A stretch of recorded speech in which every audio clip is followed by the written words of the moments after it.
এই রিসার্চ আমাদের ছোট্ট রিসার্চ আপনার 49 বিসিএসকে অনেক দূর এগিয়ে নিতে হেল্প করবে বলে আমি আশা করতেছি ইনশাআল্লাহ। হ্যালো এভরিওয়ান, আসসালামু আলাইকুম। আমি জোনায়েদ বিসিএস আগামী থেকে বলছি। আজকে আপনারা জানেন যে 49তম বিসিএস এর ডেট অলরেডি পড়ে গেছে। অক্টোবরের 10 তারিখ পরীক্ষা হবে। তো এর মধ্যে যারা এখনো প্রস্তুতি নেননি বা হচ্ছে নিতেছেন কিন্তু বুঝতে পারতেছেন না কিভাবে আসলে নেওয়া উচিত বা কতটুকু পড়া উচিত, কোত্থেকে পড়া উচিত, হ্যাঁ, যেহেতু এখানে সাবজেক্টিভ একটা প্রশ্ন আছে, সাবজেক্টিভ 100 মার্কসের একটা বিষয় আছে। এটার পাশাপাশি যেহেতু বাংলা, ইংরেজি, বাংলাদেশ বিষয়াবলী আছে, আন্তর্জাতিক বিষয়াবলী, মানসিক দক্ষতা এবং গাণিতিক যুক্তি, এই বিষয়গুলি কিভাবে আপনি কম্বাইনলি পড়বেন সেটা নিয়ে থাকছে আজকে ছোট্ট একটা ক্লিপ। আর এই ক্লিপে আমি আপনাকে দেব আগামী 10 দিনের একটা স্টাডি প্ল্যান। এই স্টাডি প্ল্যান অনুযায়ী যদি আপনি পড়াশোনা করেন, আমার বিশ্বাস আপনার 10 তারিখ আসার আগেই আপনি অ্যাটলিস্ট দুইবার আপনি যে বিসিএস 49তম যে সিলেবাসটা আছে সেটা রিভিশন দিতে পারবেন ইনশাআল্লাহ। তো তার আগে একটু চলুন যে আমরা একটু দেখে নেই 49-এর যে সিলেবাসটা আসলে কি আছে। আমি সিলেবাসটা দেখানোর জন্য এখানে আপনাদের বলছি না, জাস্ট হচ্ছে ফর ইউর বেটার আন্ডারস্ট্যান্ডিং আপনাকে একটু দেখাচ্ছি।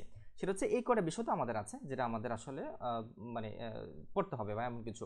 আর পদ সংশ্লিষ্ট যে বিষয়টা সেটা আপনারা জানেন, এটা আমি এখন আলোচনা করছি না। তো এখানে আলাদা আলাদাভাবে দেওয়া আছে আপনাকে বাংলা কতটুকু পড়তে হবে, ইংরেজি কতটুকু পড়তে হবে, বাংলাদেশ বিষয়গুলি কতটুকু পড়তে হবে, ইত্যাদি ইত্যাদি।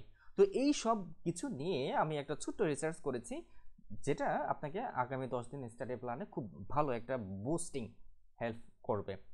চলুন তাহলে দেখে নেওয়া যাক আমার যে ছোট্ট রিসার্চটা। সেটা হচ্ছে এভাবে ডে 1, ডে 2, ডে 3, ডে 4 এভাবে অনুযায়ী আমি সাজিয়েছি। সেটা কিরকম হতে পারে, যেমন ডে 1-এ আমরা বাংলা ভাষাটাকে আগে খুব বেশি ফোকাস করেছি। কেন? কারণ বাংলা ভাষা থেকে আপনাকে 15 মার্কস পাচ্ছেন। সেই তো এজন্য ডে 1-এ কি কি আছে দেখেন, প্রয়োগ, অপপ্রয়োগ, বানান ও শুদ্ধি, বাক্য শুদ্ধি যেটা, এবং পরিভাষা। এখানে একটা ব্যাপার আছে যে আপনি যদি প্রয়োগ অপপ্রয়োগটা পারেন সেক্ষেত্রে আপনার বানান এবং বাক্য শুদ্ধিটা শেষ হয়ে যাবে। পরিভাষাটা হচ্ছে ইংলিশের যে একটা ওয়ার্ড থাকবে এটাকে আপনার বাংলা করতে হবে, জাস্ট এটুকু। হ্যাঁ, যে মানে শাব্দিক অর্থ যে বিষয়টা, ভোকেব অনেকটা বলতে পারেন। বাংলাদেশ বিষয়াবলী এখানে দিয়েছে, বাংলাদেশ জাতীয় বিষয়াবলী। আপনারা জানেন, আপনারা যদি পড়ে থাকেন তাহলে নিশ্চয়ই বুঝতে পারবেন যে বাংলাদেশ জাতীয় বিষয়াবলীটা অনেকটা একটু বড় আছে, একটু পড়াশোনার ব্যাপার স্যাপার আছে। এই জন্য আমি কিছুটা টপিক 19-20 করে মানে একটু সহজ, মিডিয়াম, দেন একটু হার্ড, এইভাবে আমি সাজিয়েছি। তারপর এখানে নাউন বলতে ডিটারমিনার, জেন্ডার, নাম্বার, এগুলো আমরা জানি, হ্যাঁ, প্রোনাউন, অ্যাডজেক্টিভ বিষয় এরকম। তো আপনাকে ডে 1-এ মানে আজ থেকে ডে 1 আপনাকে এগুলি সব কিছু কমপ্লিট করতে হবে, এবং অবশ্যই আপনি ঘুমানোর আগে পুরোটা একটা রিভিশন দিয়ে, যেগুলো আপনি পড়েছেন পুরোটা একটা রিভিশন দিয়ে আপনি আবার ঘুমাতে যাবেন। দেন আপনার ডে 1-এর কাজ কমপ্লিট। দেন ডে 2 যাবে।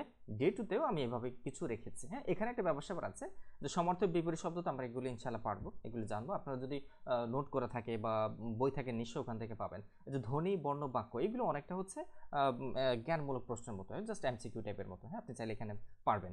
এখানে একটা ব্যাপার হচ্ছে আমি ডে 2-তে আমি বাংলাদেশ বিষয়াবলী থেকে 2টা চ্যাপ্টার রেখেছি, বাংলাদেশের কৃষি সম্পদ এবং বাংলাদেশের সংবিধান।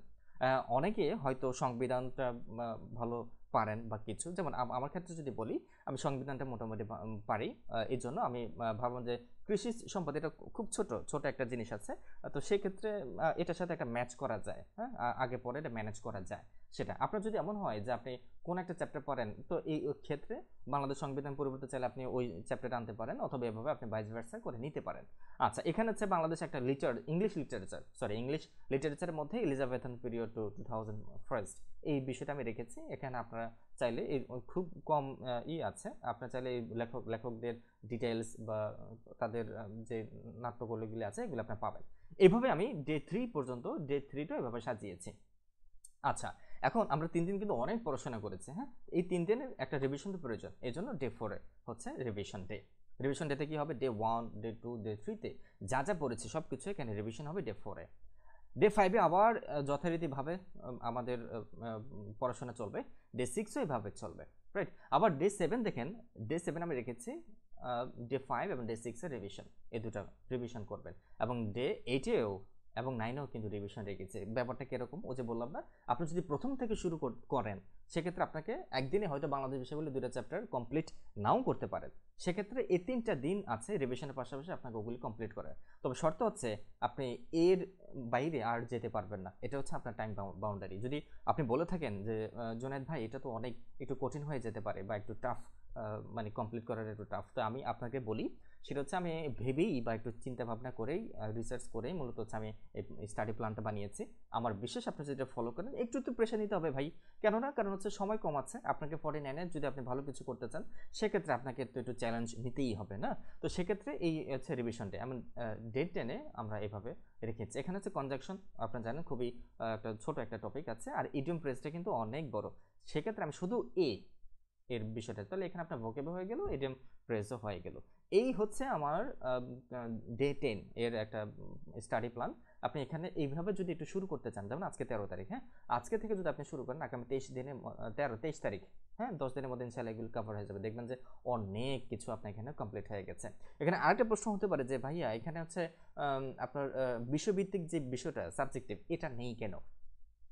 আর একটু জিনিস খেয়াল রাখবেন সেটা হচ্ছে সাইন্টিফিক অনুযায়ী আমরা জানি যে আমাদের হিউম্যান ব্রেনে সর্বোচ্চ 72 ঘন্টা একটা ডিটেলস মুখস্থ যে বিষয়টা সেটা ধরে রাখতে পারে, বা পড়াশোনার যে বিষয়টা মনে রাখার যে বিষয়টা সেটা ধরে রাখতে পারে।